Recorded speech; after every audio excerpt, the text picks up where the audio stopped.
నమస్కారం friends. Telangana situation next 2 ఇయర్స్లో చాలా క్రిటికల్గా మారబోతుంది. మన పొలిటికల్ సిస్టమ్ చూస్తే,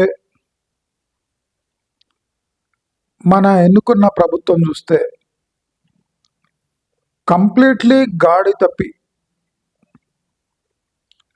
ప్రజల మనోభావాలకు వ్యతిరేకంగా ప్రజలిచ్చే ట్యాక్స్ డబ్బులను మ్యాక్సిమం దుర్వినియోగం చేసి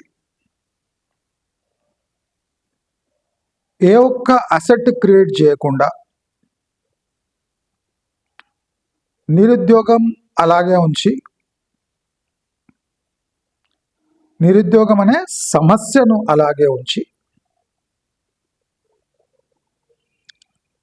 సమాజంలో చాలా ఇంపార్టెంట్ అనుకునే విద్య, ఆరోగ్యం, జాబ్స్ వీటిని టోటల్గా విస్మరించి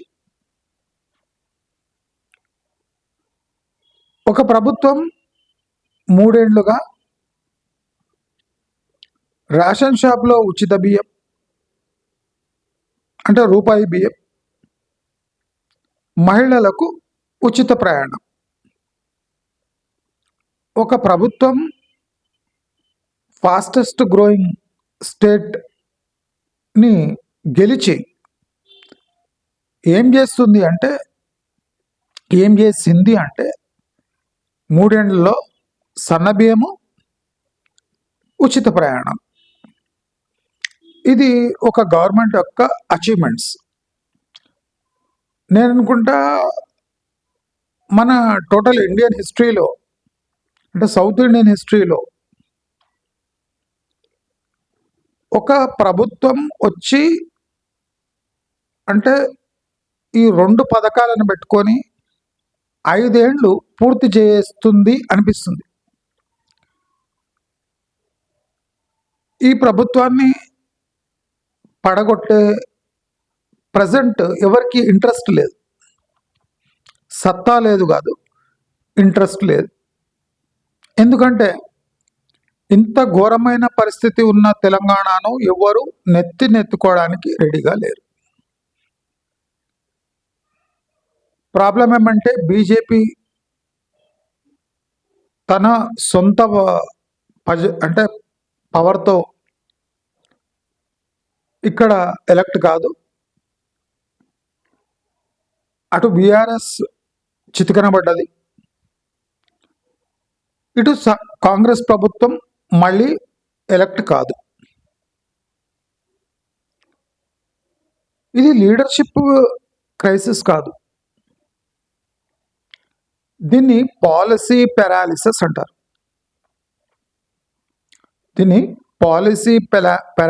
అంటారు. ఎట్లాగా అట్లాగా ప్రభుత్వాన్ని కొనసాగించే ప్రయత్నంలో ఉన్నారు, కానీ ప్రజల బాగోగులు చూసే ఏమాత్రం ఇంట్రెస్ట్ ఈ రేవంత్ సర్కార్కి లేదు. అసలు సడన్గా ముఖ్యమంత్రి ఎవరు అంటే రేవంత్ రెడ్డి పాపులర్ కనుక ముఖ్యమంత్రి రేవంత్ రెడ్డి అంటున్నారు, కానీ లేకపోతే ఆయన పాలనా పరంగా ఎవరు ముఖ్యమంత్రి అంటే ఎవరు పేరు చెప్పుకునే స్టేజ్లో లేరు. అటు ప్రభుత్వ ఉద్యోగులకు శటకోపం పెట్టి, ఇటు రిటైర్ అయిన వాళ్లకు వాళ్ళ పెన్షన్స్ గత 2 ఏళ్లుగా పెండింగ్లో పెట్టి, ఇప్పుడు రీసెంట్లీ గ్రామ పంచాయతీ ఎలక్షన్స్లో ఈ విలేజెస్కి స్టేట్ తరఫున అనా పైసా ఇచ్చే పొజిషన్లో రాష్ట్ర ప్రభుత్వాలు లేవు. కేంద్ర ప్రభుత్వం ఇచ్చే గ్రాంట్లపై ఆశలు పెట్టుకున్న గ్రామ పంచాయతీలకు కూడా ఇప్పుడు ఒక రకంగా రాష్ట్ర ప్రభుత్వం వీటో చేసి వాళ్ళ నిధులను దుర్వినియోగం చేసుకునే అన్ని అవకాశాలు ఇప్పుడు ఉన్నాయి.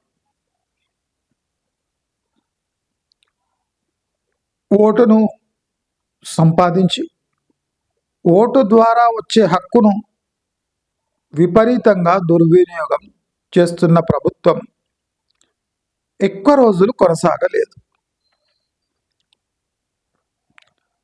2 ఏళ్ల కాల పరిమితి ఇంకా ఉన్నా ఈ కాల పరిమితిని గడిపే ప్రయత్నం చేస్తున్నారు. దీంట్లో ఇప్పుడు పొలిటికల్ స్కోరింగ్ ఏముండదండి. ఫస్ట్ 3 ఇయర్స్లో పర్ఫార్మెన్స్ చూపించలేరంటే ఇంకో సంవత్సరం ఉంటుంది. సంవత్సరం తర్వాత మళ్ళీ ఎలక్షన్ మోడ్లో వెళ్ళిపోతారు. ఇంకా కొన్ని ఉచితాలు ప్రవేశపెడతారు. అవి కావు అంటే లాస్ట్ ఇయర్ ఫైనాన్షియలీ స్ట్రాంగ్ ఉంటే ప్రాక్టికలీ కొన్ని పథకాలను ఇంట్రొడ్యూస్ చేసి మళ్ళీ గెలుచుకునే ప్రయత్నం చేయొచ్చు. కానీ పాలన స్టార్ట్లోనే డబ్బులు ఏమితో బాధపడుతున్న ప్రభుత్వం ఎలక్షన్ వచ్చేసరికి తమ పార్టీ కోసం ఫండ్స్ కలెక్షన్లో పడి ప్రజల అంటే నిధులపై కన్నేసి రాష్ట్ర ప్రభుత్వాన్ని ఇంకా అంటే దిగజార్చి మళ్ళీ పవర్లో వచ్చే ప్రయత్నాలు జరుగుతాయి. కానీ ప్రజల కోసం ప్రభుత్వం ఉంది అనే ప్రజల్లో భావన ఉండదు. అంటే వీ డోంట్ కేర్ అనే యాటిట్యూడ్ ఉంది. ప్రజలు అదృష్టమో దురదృష్టమో తెలంగాణలో ఎడ్యుకేటెడ్ ప్రజలు పట్టణంలో ఉంటున్నారు. 60% తెలంగాణ హైదరాబాద్ చుట్టుముట్టు ఉంది. అంటే జరిగే పరిణామాలు చాలా మందికి అర్థమవుతున్నాయి. లీడర్షిప్ వ్యాక్యూమ్ ఉన్న కారణంగా రేవంత్ రెడ్డిని కాంగ్రెస్ భరిస్తుంది, మొత్తం తెలంగాణ కూడా భరిస్తుంది. ఈ లీడర్షిప్ ట్రాన్స్ఫర్ కావాలంటే రేవంత్ రెడ్డికి ధీటుగా ఒక పవర్ మనకు కావాలి.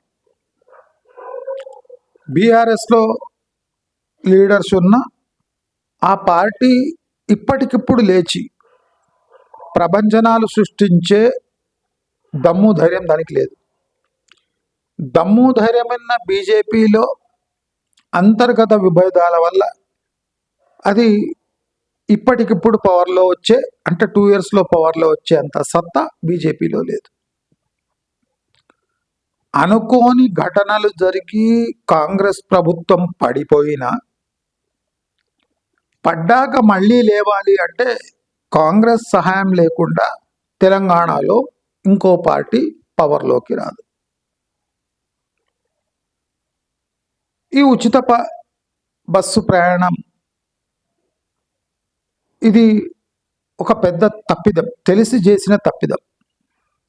ఎవరు అడగకున్నా ఓవర్ ఎక్సైట్ అయిపోయి ఈ ఉచిత బస్సు ప్రయాణం ఇచ్చి తమ కాళ్లపై గొడ్డలి కొట్టుకునే ప్రయత్నం కాంగ్రెస్ చేసింది. దాని పర్యవసానాలు వాళ్లకు అర్థమవుతున్నాయి. కనుకనే ఇప్పుడు వైట్ రేషన్ కార్డు ఉన్నోళ్ళకి మాత్రమే ఈ ఉచిత బస్సు ప్రయాణం. అంటే మీరు చూడండి, ఓట్లు వేసే వాళ్ళకే స్కీమ్లు, అంటే తమకు ఓట్లు వేసే వాళ్ళకే స్కీమ్లు. మిగతా వాళ్ళు చచ్చారా బతికారా అనేది రేవంత్ సర్కార్కి అవసరం లేదు. They are crystal clear.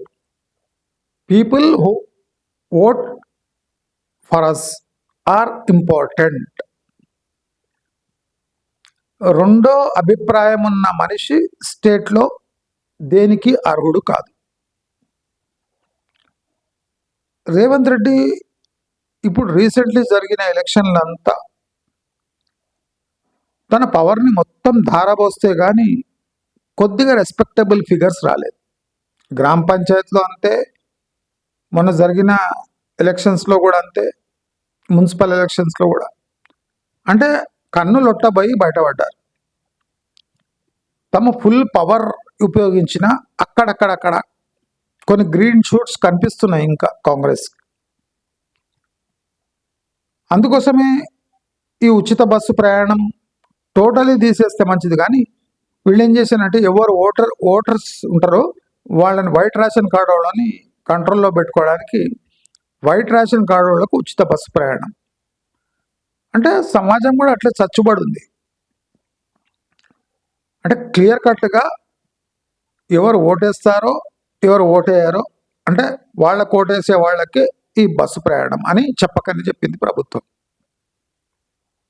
అది కాకుండా నేను ఆల్రెడీ చెప్పిన శివారు ప్రాంతాల్లో ఉన్న గ్రామ పంచాయతీలను కార్పొరేషన్లను జిహెచ్ఎంసీలో కలిపేది ఈజీ, కానీ వాళ్లకు మళ్ళీ ఫండింగ్ ఇవ్వడం వీళ్ళ తరం కాదు, వీళ్ళ దగ్గర ఖాళీ జేబులు ఉన్నాయని చెప్పిన. ఇప్పుడు ఎంత దిగజారింది ప్రభుత్వం అంటే, శివార్లో ఉన్న ఇప్పుడు మర్జైన గ్రామ పంచాయతీలు,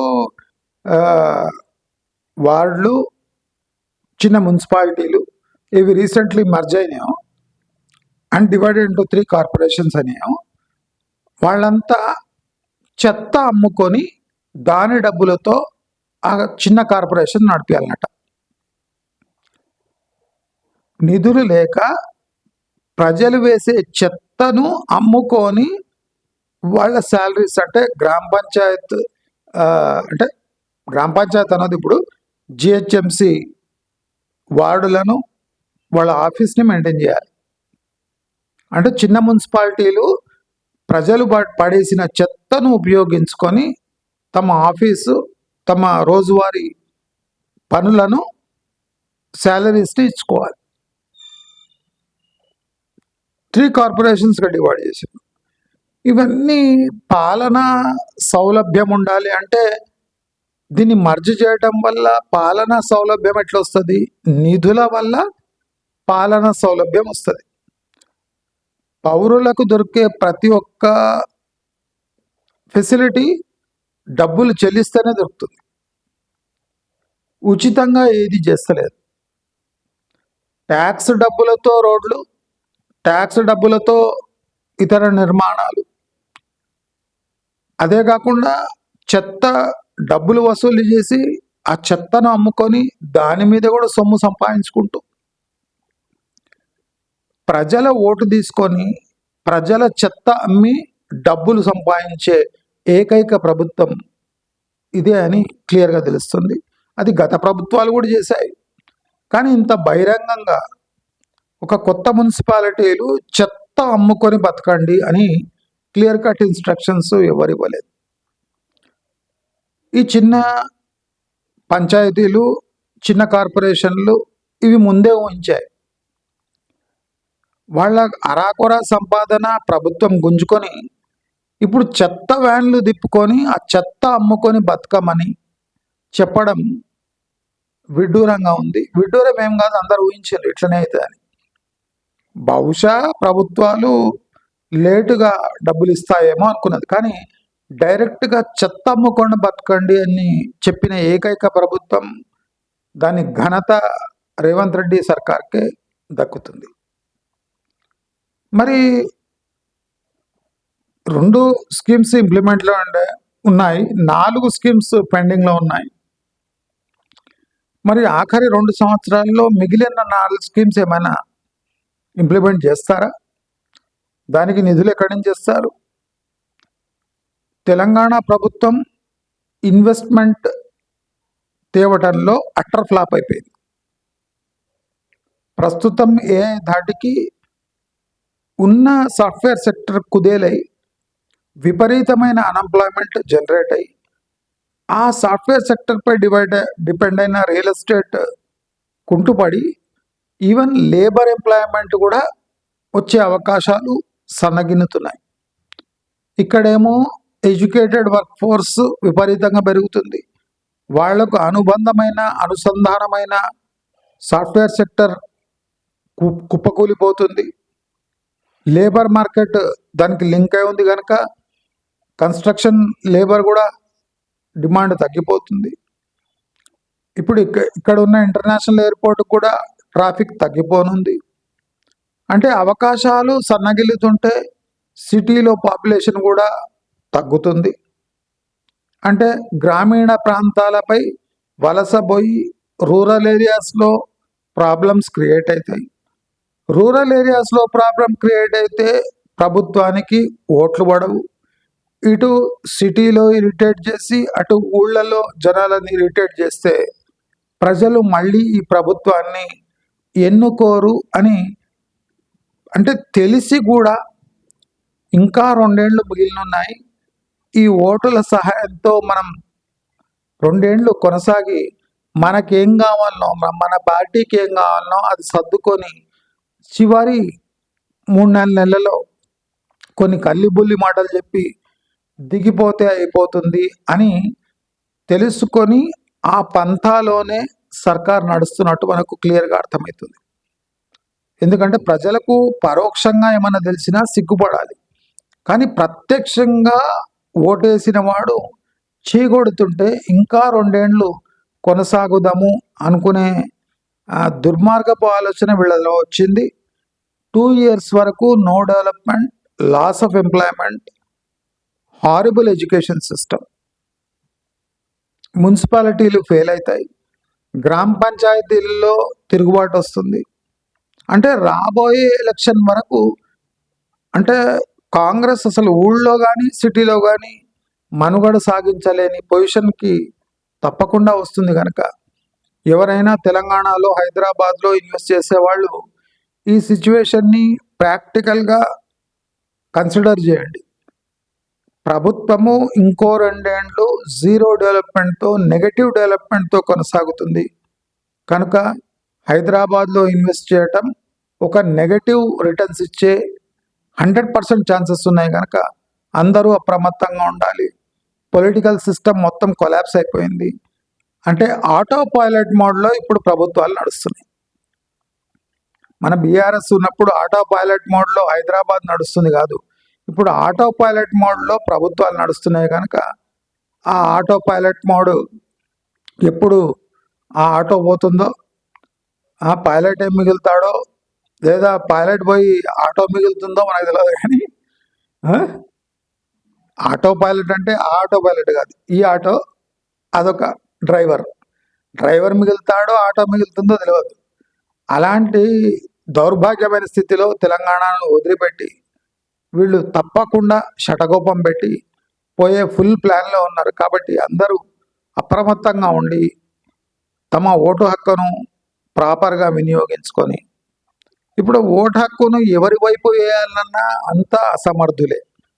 అంటే అసమర్థుల్లో పరమ అసమర్థుల్ని పక్కకు పెట్టి ఏదో ఒక అసమర్థుల్ని మళ్ళీ తీసుకొని వచ్చే దౌర్భాగ్యపు కర్మ మన అందరికీ అంటే రాసింది. కనుక అది తప్పకుండా మనకు తప్పదు. కనుక మనం భరిస్తూ ఇంకెన్నాళ్ళు కొనసాగాలో అని మనం అనుకొని అట్లీస్ట్ మన జీవితాలనన్నా అంటే ఇలాంటి దుర్మార్గమైన పాలనకు దూరం పెట్టి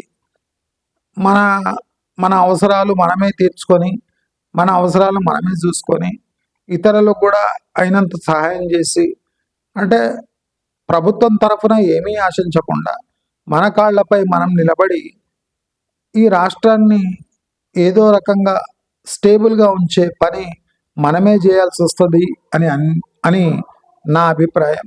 నా అభిప్రాయంపై మీ కామెంట్స్ తప్పకుండా నేను ఆశిస్తున్నా. మన కర్మ కనుక అది ఎప్పుడు చేసుకున్న పాపము. మనము కొత్త రాష్ట్రం, ధనిక రాష్ట్రం నుంచి ఇవాళ దివాలాఖోరు రాష్ట్రం పై ఉన్న ఎవరికి దయా దాక్షిణ్యాలు లేక ఇంకా ఈ హైదరాబాద్ని అడ్డం పెట్టుకొని అయినంత రాష్ట్రాన్ని చప్పరించి ఉమ్మేద్దామనే భావన ఉండడం మనందరి దురదృష్టం. కాబట్టి మనమందరం అప్రమత్తంగా ఉండి ఖర్చులు తగ్గించుకొని, సేవింగ్స్ పెంచుకొని రాబోయే దుర్గతిని ఎదుర్కొనే మనోస్థైర్యం అందరికీ ఇవ్వాలి అని దేవుణ్ణి కోరుకుంటూ నమస్కారం.